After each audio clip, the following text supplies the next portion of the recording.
بسم اللہ الرحمن الرحیم۔ کتاب مسکرات زخم، قسط نمبر 1۔ زخم میرے مسکرائے ہیں کچھ اس انداز سے، 6 سال 24 دن کی قید کیسے گزری، ان دنوں کتنے نشیب و فراز دیکھے، تنگ و تاریک کوٹریوں کے اندر کی دنیا میں کیا ہوتا ہے، پوچھ تاچھ کے اذیت ناک مراحل کس طرح طے ہوتے ہیں، پھر اس دردناک ماحول میں اہل ایمان کی مسکراہٹیں اور بعض اوقات کہہ کس طرح بلند ہوتے ہیں۔ جیل کی نماز، اذان، درس و تدریس، مجالس ذکر، جلسے احتجاج، پہرے، اندر کھودی جانے والی سرنگیں اور کھانا پینا کیسا ہوتا ہے، رہائی کے لیے باہمی خفیہ مجلسیں، عجیب و غریب تدبیریں، اور پھر ان کی ناکامیوں اور کامیابیوں کی کیا صورت ہوتی ہے، یہ موضوع یقیناً اہم اور تفصیل طلب ہے۔ گرفتاری کے اسباب کیا تھے اور کن حالات میں ہوئی، یہ بھی اس موضوع کا اہم حصہ ہے۔ گرفتاری کے ایام میں لکھے جانے والے 500 سے زائد خطوط بھی اس موضوع سے کسی حد تک تعلق رکھتے ہیں۔ رہائی کے لیے ہونے والی کئی بڑی کوششیں اور ان کی ظاہری ناکامی اور اس ناکامی کے اسباب بھی اس قابل ہیں کہ ان پر لکھا جائے اور ان پر غور کیا جائے، اور پھر آخری اور کامیاب کوشش اور اس کے وہ مراحل جن پر دبیز پردے پڑے ہوئے ہیں اس موضوع کا دلچسپ ترین حصہ ہیں۔ ویسے تہاڑ جیل میں قیام کے دنوں میں راقم نے قید اور جیل کے بعض دردناک اور دلچسپ عنوانات پر کچھ مضامین لکھے تھے جن کی تعداد 50 سے زائد تھی۔ ان میں سے کئی مضامین تو ہفتہ روزہ ضرب مومن میں مفتی خبیب کے نام سے چھپ چکے ہیں۔ دوستوں نے احتیاطاً میرے لیے یہ قلمی نام تجویز فرمایا تھا، پھر اسی نام سے انہوں نے میری کتاب زاد مجاہد اور جیل سے متعلق مضامین شائع کیے۔ مضامین کا یہ مجموعہ انشاءاللہ عنقریب مسکرات زخم کے نام سے شائع ہونے والا ہے۔ کتاب کا یہ نام راقم نے جیل ہی سے خود تجویز کیا تھا اور اس کے سر ورق پر یہ شعر لکھنے کی گزارش کی تھی: زخم میرے مسکرائے ہیں کچھ اس انداز سے، دشمنوں کے دل جلے اور دوستوں کی نکلی آہ۔ رشتے زخموں کی مسکراہٹ کا عنوان حضرت خواجہ مجذوب علیہ رحمہ نے بھی اپنے اس شعر میں اختیار فرمایا ہے: نہ جائیں میری اس خندہ لبی پر دیکھنے والے کہ لب پر زخم کے بھی تو ہنسی معلوم ہوتی ہے۔ یہ کتاب تکمیل کے بالکل آخری مراحل میں ہے، لیکن راقم کو ان دنوں ہجوم مسائل نے اس طرح گھیر رکھا ہے کہ اب تک نظر ثانی کے لیے وقت نہیں نکل سکا۔ محترم قارئین، اس سلسلے میں خصوصی دعا فرمائیں۔ پھر میرا ارادہ تھا کہ اس کتاب کے اول و آخر میں چند نئے احوال و مضامین لکھ کر اس موضوع کو بند کر دیا جائے، لیکن جب 15 روزہ جیش محمد صلی اللہ علیہ وسلم نامی رسالہ نکالنے کا مشورہ ہوا تو احباب نے حکم دیا کہ اسارت و رہائی کی رویداد قسط وار اس رسالے میں آنی چاہیے۔ احباب کا تقاضا زوردار دلائل وزنی تھے، اس لیے اللہ تعالیٰ کے بھروسے پر حامی بھر لی۔ دعا فرمائیں کہ اللہ تعالیٰ اس موضوع کا حق ادا کرنے کی توفیق عطا فرمائے اور اس سلسلے کو جہاد کے لیے اور امت مسلمہ کے لیے نافع بنائے۔ انشاءاللہ آئندہ شمارہ سے قسط وار یہ سلسلہ پیش کرنے کی کوشش کی جائے گی۔ سورج کی پیشانی پر بابری مسجد کی شہادت ایک خوفناک المیہ تھا، لیکن یہ المیہ مسلمانوں کے ایک بہت بڑے طبقے کی بیداری اور نجات کا ذریعہ بن گیا۔ بابری مسجد کی شہادت کے ذریعے طاغوتی طاقتوں نے مسلمانوں کے جذبات کی آزمائش کی تھی، لیکن یہ آزمائش کافروں کو الٹی پڑی اور اس سانحے کی بدولت بہت سارے نام کے مسلمان کام کے مسلمان بن گئے اور ہندوستان کے مسلمانوں کو گاندھی واد، اہنسا، عدم تشدد اور سیکولر ازم کا حقیقی چہرہ نظر آ گیا۔ یہ ایک تاریخی حقیقت ہے کہ آج سے 15-20 سال پہلے تک مسلمان مجموعی طور پر جہاد سے غافل ہو کر غلامی کا طوق اپنے گلے میں پھنساتے جا رہے تھے اور خلافت چھننے کے بعد ان کے دلوں سے مرکزیت، آزادی اور اسلام کی نشاط ثانیہ کی اہمیت تک ختم ہو رہی تھی۔ چنانچہ چند کفریہ طاقتوں نے پوری دنیا کو بانٹ لیا اور مسلمانوں کو تقسیم کر کے اپنی رعایا بنا لیا۔ مسلمان بے بسی کے ساتھ یہ سب کچھ سہتا رہا اور یہی سمجھتا رہا کہ اب اس کے پاس غلامی برداشت کرنے کے علاوہ اور کوئی چارہ نہیں ہے۔ قریب تھا کہ مسلمانوں کے اسلامی تشخص پر 4 تکبیریں پڑھ لی جاتی کہ اچانک چند ایسے واقعات رونما ہوئے جنہوں نے مسلمانوں کو خواب غفلت سے بیدار کر دیا اور ان کے ہاتھوں سے غلامی کا بل اور دراعتی چھین کر عزت کا نشان اسلحہ دے دیا۔ حضور اکرم صلی اللہ علیہ وسلم کی امت میں پھر سے وہ جانباز پیدا ہونے لگے جن کے نام سے کفر تھر تھر کانپتا ہے اور جن کے سروں کی قیمتیں لگائی جاتی ہیں۔ ماؤں کی گود ہری ہوئی اور ان کو بچوں کا خریدار رب تعالی خود بنا۔ پٹاخوں سے ڈرنے والے دھماکوں کے خوگر بنے اور دیکھتے ہی دیکھتے اسلام نے اپنی قوت اور مسلمان نے اپنا لوہا منوا لیا۔ وہ واقعہ جو مسلمانوں کی عمومی بیداری کا ذریعہ بنے ویسے تو بہت سارے ہیں، لیکن بنیادی طور پر ان 3 حادثات نے مسلمانوں کو عزم نو اور تازہ ولولہ بخشا۔ افغانستان میں روسی افواج کا داخلہ، بوسنیا پر سرب درندوں کی یلغار، بابری مسجد کی شہادت۔ انہی 3 واقعات نے مسلمانوں کے حال کو انہی کے ماضی کے ساتھ ہم آہنگ کر دیا اور مسلمانوں میں وہ ہستیاں پھر پیدا ہو گئی جن کی للکار سے کفر لرزہ بر اندام ہے۔ انہیں 3 واقعات نے کشمیر کے مسئلے میں جان ڈالی اور جنت نظیر وادی جنتی ارواح کا مسکن بن گئی۔ انہی 3 واقعات کی بدولت مشرق و وسطی میں اسلام کو دفن کرنے اور مسجد اقصی کو فروخت کرنے کا حتمی منصوبہ ناکام ہوا۔ عرب و عجم اور یورپ و امریکہ کے مسلمانوں میں سر بقب جانباز مجاہدین اور تاریخ ساز شہداء پیدا کرنے میں بھی بڑا حصہ انہی 3 واقعات کا تھا۔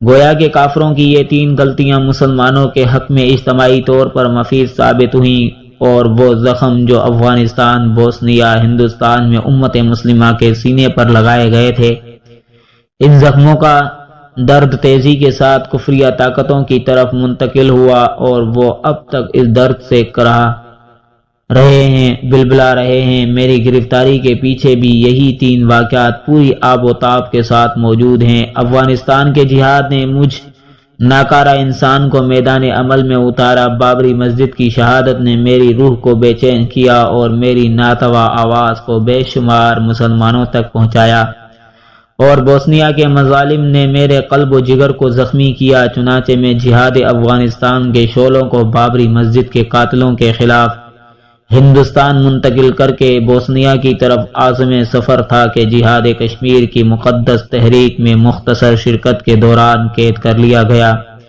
میری گرفتاری کے دوران جہاد افغانستان اپنے تابناک ترین دور میں داخل ہوا اور وہاں پر الحمدللہ اسلامی عمارت قائم ہوئی اور مسلمانوں نے جو ان چوزوں کی طرح پریشان حال تھے جن کی ماں مر چکی ہو، دوبارہ اطمینان کا سانس لیا اور الحمدللہ اسلام اور مسلمانوں کو ایک عظیم اور محفوظ پناہ گاہ نصیب ہو گئی۔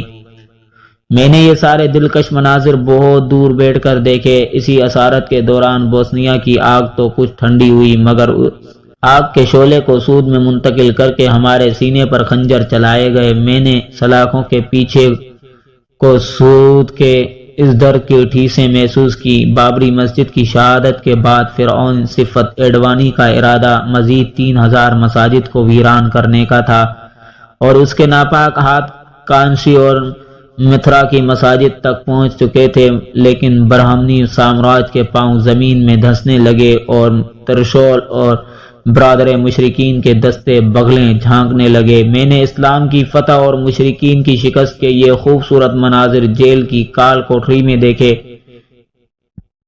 عراق پر دوبارہ امریکہ اور اس کے اتحادیوں کی بمباری اور چچنیا پر روس کے خوفناک مظالم کی داستان بھی جیل کی آزمائش کو مزید بڑھاتی رہی۔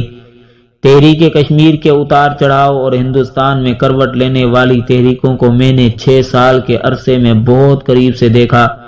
خلیج میں امریکی عمل و دخل، پھر افغانستان پر کروز میزائل کے حملے نے حالات کے ایک نئے رخ کو اس وقت میرے سامنے لایا جب میں خود حالات کا شکار تھا۔ خونخوار 20ویں صدی عیسوی اپنے 100 سالہ کارناموں اور خون کے سمندروں کے ساتھ غروب ہو رہی تھی۔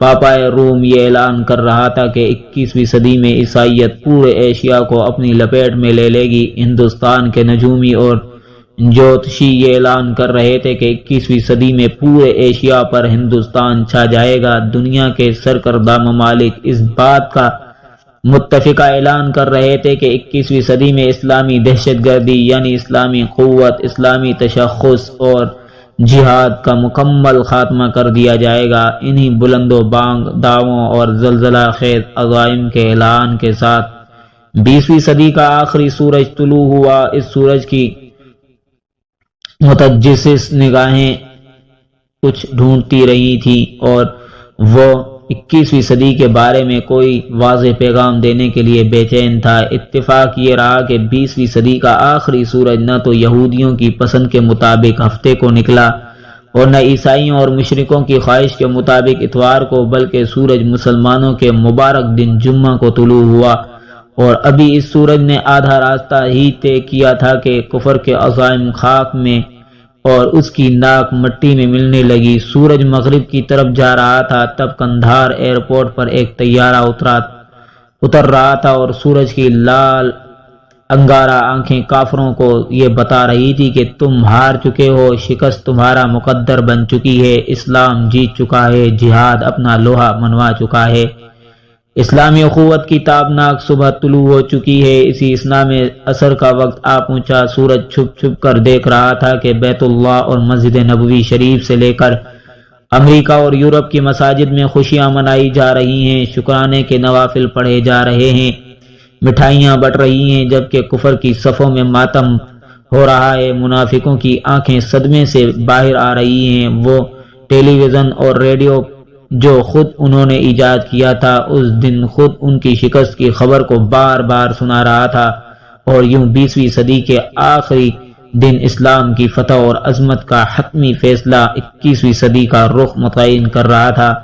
کاش مسلمان اسے سمجھیں تاکہ جانبازوں کی سرفروشی، شہداء کے خون اور اسلام کی فتح کا یہ تابناک سلسلہ چلتا رہے۔ کاش کافر اسے سمجھیں اور اسلام کے دامن میں پناہ لے کر مزید رسوائی سے بچ جائیں۔ بابری مسجد کی شہادت ہندوؤں کو بڑی مہنگی پڑی۔ 31 دسمبر 1999 کے ایمان افروز فاتحانہ معرکے کی کڑیاں 6 دسمبر 1992 کے اندھناک دن کے ساتھ جا ملتی ہیں۔ اگرچہ میری گرفتاری تو 11 فروری 1994 کے دن ہوئی، لیکن میری اسارت کی پوری تاریخ 6 دسمبر 1992 سے لے کر 31 دسمبر 1999 پر مشتمل ہے۔ آئیے 6 دسمبر 1992 کی طرف مڑتے ہیں۔ ہندوستان کے صوبے اتر پردیش یوپی کے ضلع فیض آباد کے ایک قصبے اودھیا میں وحشتناک قہقہوں کے بیچ ہم مسلمانوں کی عزت اور غیرت پر کدالے، ہتھوڑے اور پھاوڑے برسائے جا رہے تھے۔ مسلمانوں کی غفلت کا شکار اور آئندہ ان کی بیداری کا ذریعہ بابری مسجد شہید کی جا رہی تھی۔ دہلی میں قائم نرسمہا راؤ کی کانگریس حکومت گاندھیائی منافقت کا لبادہ اوڑھے اپنا سر گھٹنوں میں دبائے بیٹھی تھی، جبکہ یوپی کی صوبائی حکومت کلیان سنگھ نامی مشرک وزیر اعلیٰ کی قیادت میں مسجد گرانے کا کام اپنے ہاتھوں سے کر رہی تھی۔ ایک دردناک دن دیوبند اور سہارنپور کی مسجد میں نماز میں پڑھنے والوں سے لے کر بمبئی کے کلم اسٹوڈیو میں ناچنے اور تھرکنے والے مسلمانوں تک سبھی حیران و ششدر تھے۔ وہ بھی رو رہے تھے جو عرصہ دراز سے متعصب ہندوؤں کے عزائم سے واقف تھے، اور وہ بھی چیخ رہے تھے جنہیں ہندوستان کے نقلی سیکولرزم پر اب تک مکمل اعتبار تھا، اور وہ بھی سکتے میں تھے جو اب تک ہندوستان کو مسلمانوں کے لیے پاکستان سے زیادہ محفوظ قرار دے رہے تھے۔ اس دن مسلمانوں کو اجتماعی طور پر محسوس ہوا کہ وہ ہندوستان میں تنہا ہیں اور ان کی بونجی لٹ چکی ہے اور ان کی نسلوں کا مستقبل خطرے میں ہے۔ وہ مسلمان جنہیں علی گڑھ کی یونیورسٹی اور ضمیر فروش مسلمان لیڈروں نے غفلت کے انجیکشن لگا رکھے تھے، ان کا ایمان اور ان کی غیرت بھی انگڑائیاں لینے لگی۔ سیکولرازم کے نعرے کی خواب آور گولیاں اپنا اثر کھونے لگی۔ ہندوؤں نے 70 سال تک اپنے کام کو 2 حصوں میں تقسیم کر رکھا تھا۔ ان کا ایک طبقہ تو RSS راشٹر یہ سوم سنگھ اور VHP وشو ہندو پریش قیادت میں اندر ہی اندر پل رہا تھا اور ہندوستان کے فوجی سول اداروں پر آہستہ آہستہ قبضہ کر رہا تھا اور نوجوانوں کو خفیہ عسکری تربیت دے رہا تھا اور پورے جنوبی ایشیا کو ایک اکھنڈ بھارت بنانے کے لیے زیر زمین تحریک چلا رہا تھا، جبکہ ان کا دوسرا طبقہ اپنے سر پر گاندھی ٹوپی رکھ کر مسلمانوں کو دھوکہ دینے، انہیں خواب غفلت میں مبتلا رکھنے اور سیکولرزم کی تھپکیاں دے کر ان کو ایمان اور غیرت کو سلانے میں مصروف تھا۔ یہ دونوں طبقے مسلمانوں کے لیے خطرناک تھے۔ ان میں سے ایک کے ہاتھ میں ترشول ہندوؤں کا مذہبی ہتھیار تھا جس کی تینوں نوکیں مسلمانوں کے خون میں نہانے کے لیے بےتاب تھی، جبکہ دوسرے کے ہاتھ میں میٹھے زہر کا جام تھا جو مسلمانوں کو دونوں ہاتھوں سے صرف اس لیے پلایا جا رہا تھا کہ وہ مسلمان نہ رہیں اور ہمیشہ آپس میں لڑتے رہیں۔ یہ دونوں طبقے بر صغیر کی تقسیم کے بعد سے اپنا کام بڑی تیزی سے کر رہے تھے اور مسلمان مرکزیت اور قیادت کھو دینے کی وجہ سے ان دونوں طبقوں کی نیوں کا شکار تھے۔ اسی طرح وہ بعض نام نہاد فرقے جنہیں اس بات کا اصرار ہے کہ وہ مسلمان ہندوؤں کی ان تمام سازشوں میں ان کا مکمل ہاتھ بٹاتے رہے۔ اس سلسلے میں اہم کردار قادیانیوں، چکڑالولیوں، منکرین حدیث اور بعض دیگر فرقوں نے ادا کیا۔ ان حالات کی وجہ سے ہندوستان کے مسلمانوں کو طرح طرح کے مسائل، مصائب اور خدشات کا سامنا تھا اور دوسری طرف پوری اسلامی دنیا نے ہندوستان کے مسلمانوں کو فراموش کر دیا اور انہیں اپنے سے کٹا ہوا ایک الگ حصہ سمجھ لیا۔ چنانچہ ہندوستان کے مسلمانوں کے لیے حالت یہاں تک آ پہنچی، منزل نہ رہی، ساحل نہ رہا، ساحل کی تمنا بھی نہ رہی، اے پوچھنے والے ظاہر ہو انجام ہمارا کیا ہوگا۔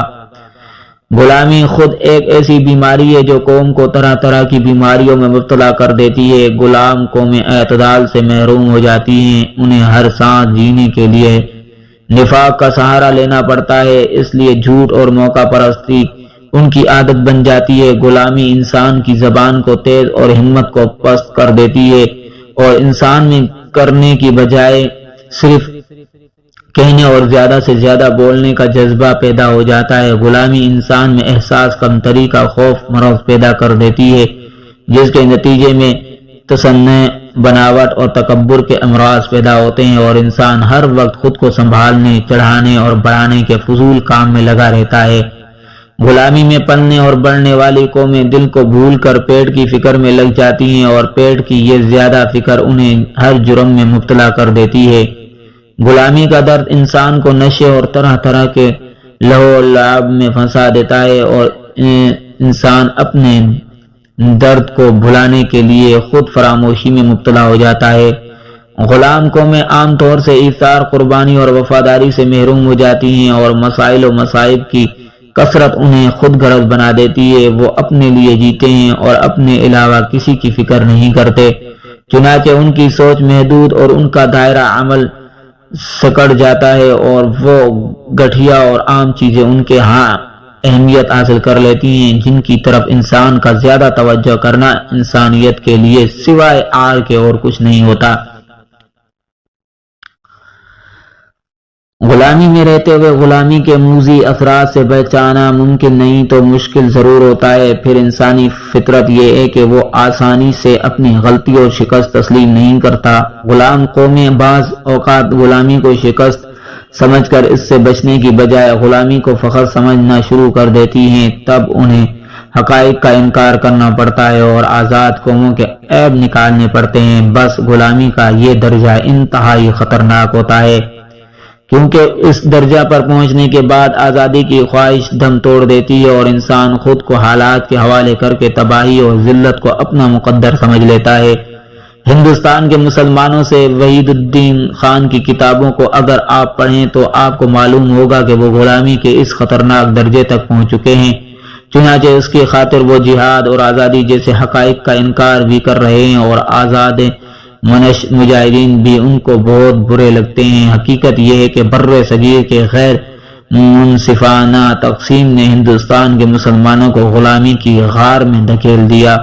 یہ تو اللہ تعالیٰ کا فضل اور اکابرین کی محنتوں کا ثمرہ ہے کہ ہندوستان کے مسلمانوں کی ایک قابل قدر تعداد غلامی کے موذی اثرات سے محفوظ رہی، لیکن یہ بھی ایک تلخ حقیقت ہے کہ مسلمانوں کی ایک بڑی تعداد نے غلامی کے مختلف اثرات کو قبول کر لیا ہے، چنانچہ وہ خوفناک بیماریاں ان میں صاف نظر آ رہی ہیں جن کی طرف ہم نے چند سطروں میں پہلے اشارہ کیا ہے۔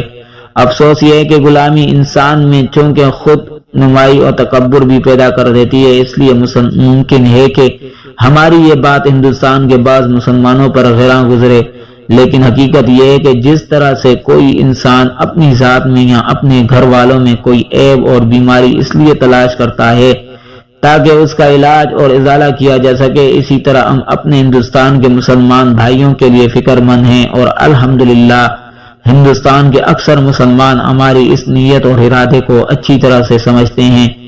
اسی طرح غلامی کے امراض گنوانے کا مقصد یہ بھی ہرگز نہیں ہے کہ آزاد مسلمان دودھ کے دھلے ہیں اور پاکستان والوں میں کوئی عیب نہیں، بلکہ حقیقت تو یہ ہے کہ دنیا بھر کے مسلمانوں کو آج اجتماعی طور پر غلامی کے طوق کا سامنا ہے، اور ہم میں سے کوئی بھی مکمل طور پر آزاد نہیں ہے۔ جہاد چھوڑنے کی لعنت نے ہمیں ذلت کی پستیوں میں گرا دیا ہے، اور یہودیوں کی بہت ساری عادتیں اپنانے کی وجہ سے ہم قدم قدم پر ذلیل ہو رہے ہیں۔ من حیث القوم، ہم اجتماعیت سے بھی محروم ہیں اور مرکز سے بھی۔ اگر کوئی اس کا انکار کرتا ہے تو وہ بتائے کہ آج ہمارا مرکز کون سا ہے، ایسا مرکز جو ہم سب کے لیے برابر ہو اور ہم سب کا غمخوار ہو، ایسا مرکز جسے ہم مکمل طور پر اپنا کہہ سکیں اور جہاں پر ہم مسلمانوں کو خیروں پر ترجیح دی جاتی ہو، ایسا مرکز جہاں پہنچ کر ہم خود کو محفوظ سمجھیں اور جہاں پر ہمارے ساتھ رنگ، نسل اور علاقے کا امتیاز نہ برتا جاتا ہو۔ اس میں شک نہیں کہ اب چند سال سے الحمدللہ ایک مرکز کے آثار نمایاں ہو رہے ہیں، لیکن ہماری غفلت، سستی اور خود غرضی کی وجہ سے وہ مرکز بھی اب تک مکمل طور سے محفوظ و مضبوط نہیں ہو سکا۔ خیر چھوڑیے، درد کی اس داستان کو کسی اور وقت کے لیے اٹھا رکھتے ہیں۔ ہم تو ہندوستان کے حالات کی بات کر رہے ہیں۔ ہندوستان کے مسلمان غلامی کے خنجر تلے دم توڑ رہے تھے، جبکہ متعصب ہندو سردہا طویل غلامی کے اثرات سے نکل کر آہستہ آہستہ اپنا فن اٹھا رہا تھا۔ RSS نامی تنظیم اپنی 70 سالہ خفیہ محنت کے بعد اس حیثیت میں پہنچ چکی تھی کہ اب وہ آخری معرکہ گرم کرے اور ہندوستان کو مسلمانوں کے لیے دوسرا سپین بنا دے۔ RSS کی نظری ساز تنظیم ویشو ہند پر ریش ڈی اپنا کام وسیع کر چکی تھی۔ RSS کا عسکری بازو بجرنگ دل اور شیو سینا وغیرہ ناموں سے اپنی طاقت بنا چکا تھا۔ عام سویلین اداروں سے لے کر حساس اور اداروں تک میں نیکردھاری ہندو نظر آ رہے تھے۔ ہندوؤں نے مسلمانوں کی مکمل صفائی کے لیے سکھوں کو ساتھ لینا بھی ضروری سمجھا، چنانچہ RSS نے اکالی دل کے سب سے مضبوط دھڑکے کو اپنے ساتھ ملا لیا، اور یوں ہندوستان کو اسپین بنانے کی تیاری مکمل ہو چکی تھی۔ مگر ہندوؤں کے سامنے سب سے بڑا سوال یہ تھا کہ آغاز کہاں سے کیا جائے۔ بہت غور و فکر کے بعد مسلمانوں کی مکمل بربادی کے آغاز کے لیے بابری مسجد کو منتخب کر لیا گیا۔ غالباً اس انتخاب میں مندرجہ ذیل امور کو ملحوظ رکھا گیا۔ بابری مسجد کی جگہ رام مندر کا اعلان سارے ہندوؤں کو ایک پلیٹ فارم پر لے آئے گا، کیونکہ کوئی بھی ہندو رام کی یا اس کے نام سے بننے والے مندر کی مخالفت نہیں کرے گا۔ بابری مسجد طویل عرصے سے ویران پڑی ہے۔ اس کے گرنے سے ہندوستان کے مسلمانوں کا خصوصاً اور دنیا بھر کے مسلمانوں کو عموماً رد عمل آئندہ کے اقدامات کی رائے متعین کرے گا۔ یوپی میں مسلمانوں کی آبادی 5 کروڑ سے زائد ہے اور مسلمانوں کی قیادت بھی عام طور پر یوپی سے جنم لیتی ہے۔ چنانچہ ان کے مرکز میں ہونے والا دھماکہ حالات کو اچھی طرح واضح کرے گا۔ یو پی میں صوبائی سطح پر بی جے پی کے حکومت تھی، اس لیے یہ کام آسان تھا، اور پھر رام مندر کا نعرہ بھی بی جے پی کو یو پی سے مرکز تک پہنچا سکتا تھا۔ غالباً انہی وجوہات کی بنا پر بابری مسجد کو منتخب کر لیا گیا اور 6 دسمبر کی تاریخ مقرر کی گئی۔ بظاہر تو مشرکوں نے بہت غور و فکر کے بعد یہ انتخاب کیا، لیکن حقیقت یہ ہے کہ کم عقل مشرک سے اس انتخاب کے معاملے میں بڑی غلطی ہوئی، اور آئندہ کے حالات نے یہ واضح کر دیا کہ بابری مسجد کا انتخاب ہندوؤں کو بہت مہنگا پڑا۔ 6 دسمبر کے اس غمناک واقعہ کا میری گرفتاری سے بہت گہرا تعلق ہے۔ 2 اڑتے دل۔ میں ان دنوں افغانستان کے جہاد میں مگن تھا اور کشمیر کی جہادی تحریک میں بھی اپنا کمزور سا حصہ ڈالتا رہتا تھا۔ جہاد کی دعوت کے حوالے سے مختلف ملکوں اور شہروں میں دورے اور تقاریر بھی ہوتی تھی، اور جہاد کے عنوان سے تھوڑا بہت لکھنے کا سلسلہ بھی جاری رہتا تھا۔ تنظیم کا دعوت تو ارشاد کا شعبہ اور ماہنامہ صدائے مجاہد کی ادارتیں میرے ذمے تھی، اور ساتھ ساتھ جامعۃ العلوم اسلامیہ علامہ بن نور ٹاؤن میں تدریس کی سعادت بھی حاصل تھی۔ بابری مسجد شہید ہوئی تو حقیقت میں مجھے بے حد صدمہ پہنچا، کیونکہ اس دردناک سانحے سے کئی ماہ قبل میں اپنے رسالے میں بابری مسجد کے عنوان سے اس موضوع پر لکھ چکا تھا، اور میں نے اس درد انگیز مضمون کے ذریعے بابری مسجد کے گرد جلنے والی آگ کو بجھانے کے لیے ایک ادنا اور حقیر سی کوشش کی تھی۔ مجھے علم ہے کہ اس تحریر کو پڑھ کر بہت سارے مسلمان شدت جذبات سے رو پڑے، بہت ساروں کے دلوں میں کچھ کر گزرنے کا جذبہ پیدا ہوا، لیکن مرکز و وسائل اور جہاد کے عمومی رجحان کے فقدان نے کچھ نہ ہونے دیا، اور 1.25 ارب مسلمانوں کی کھلی آنکھ کے سامنے بابری مسجد کو گرا دیا گیا۔ اس دن سے میں نے بابری مسجد کا درد بانٹنا اور رونا شروع کر دیا۔ بابری مسجد کی شہادت کے موضوع پر پے در پہ 3 تقاریر ہوئیں، اور اللہ تعالیٰ نے ان تقاریر کو دیکھتے ہی دیکھتے لاکھوں افراد کے کانوں اور دلوں تک پہنچا دیا۔ معصوم بچوں نے ان تقاریر کو سن کر یاد کیا تو بڑوں نے ان کی کیسٹیں پھیلانے کا کام شروع کر دیا۔ معلوم نہیں وہ کون سی ہوائیں تھیں جن کے کاندھوں پر ان تقاریر نے پورے عالم کا سفر طے کر ڈالا۔ غالباً یہ بابری مسجد کی مظلومیت کی شدت تھی کہ اس کا تذکرہ ہر طرف پھیل گیا، اور ورنہ نہ تو میں کوئی مقرر خطیب تھا اور نہ کوئی خوش الہان بیان باز، اور نہ ہی میں نے ان کیسٹوں کو پھیلانے کی کوئی کوشش کی تھی۔ بس یہ محض اللہ تعالیٰ کا فضل و کرم اور جہاد کی برکت تھی کہ ہر طرف کیسٹیں پھیلتی چلی گئیں اور مختلف دلوں میں مختلف اثرات ابھارتی چلی گئیں۔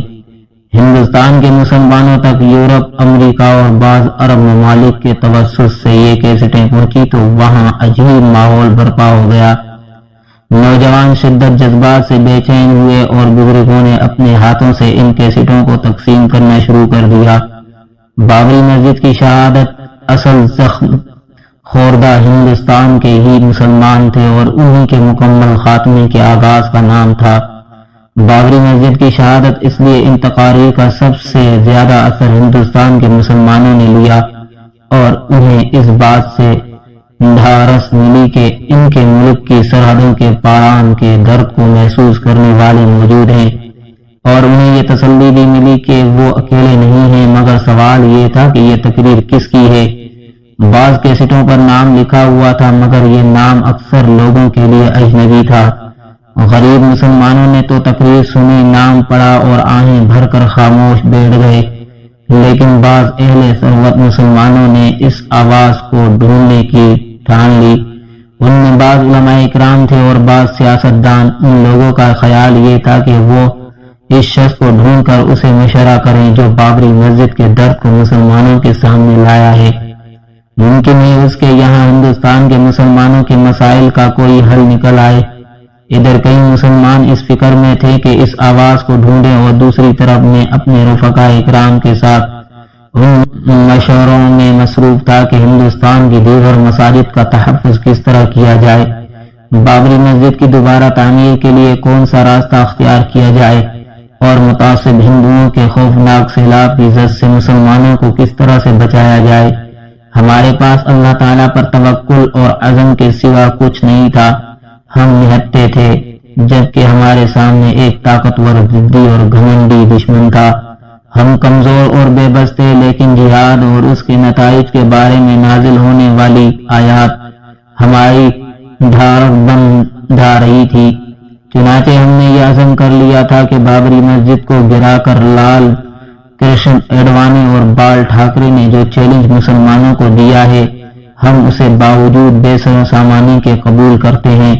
کام کس طرح سے اور کہاں سے شروع کیا جائے، اس بارے میں غور و فکر جاری تھی کہ ایک غیر ملکی سفر کے دوران فجر کی نماز میں میری بائیں جانب ایک صاحب آ کر کھڑے ہو گئے۔ چونکہ قامت پڑھی جا رہی تھی، اس لیے نہ ملاقات ہو سکی نہ تعارف۔ نماز کے بعد وہ بھی اور میں بھی اپنے معمولات میں مشغول رہے۔ مجھے اس بات کا ہرگز احساس نہیں تھا کہ وہ میرے انتظار میں میرے ساتھ بیٹھے ہوئے ہیں اور ہزاروں میل کا سفر طے کر کے ملاقات کے لیے تشریف لائے ہیں۔ میں اپنے معمول کے مطابق جب فارغ ہو کر کھڑا ہوا تو وہ بھی کھڑے ہو گئے اور نہایت گرم جوشی کے ساتھ بغل گیر ہوئے۔ میرے جاننے والے ایک صاحب نے ان کا تعارف کراتے ہوئے بتایا کہ یہ فلاں ملک سے آئے ہیں اور آپ سے کچھ الگ بات کرنا چاہتے ہیں۔ ملاقات کا وقت طے ہو گیا۔ زخمی دل لیے وہ شخص اور میں آمنے سامنے بیٹھ گئے۔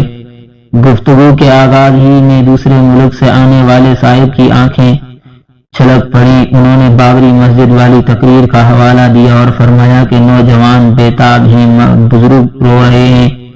مسلمانوں پر عجیب بے چینی اور بے تابی کی کیفیت طاری ہے۔ خدا کے لیے آپ کچھ کریں، راستہ بتائیں، چلنے والے بہت ہیں۔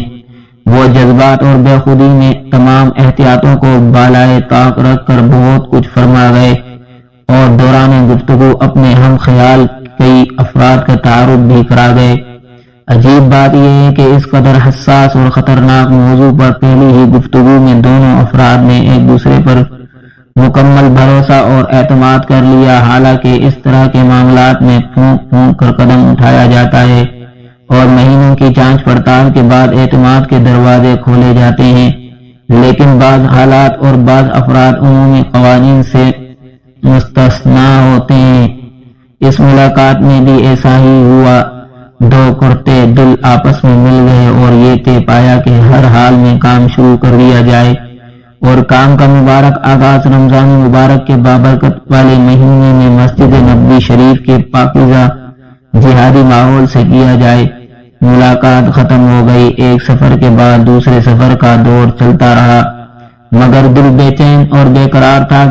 کب رمضان مبارک آئے گا اور کب مسجد نبوی شریف میں بیٹھ کر دیوانے ایک اہم فیصلہ کریں گے۔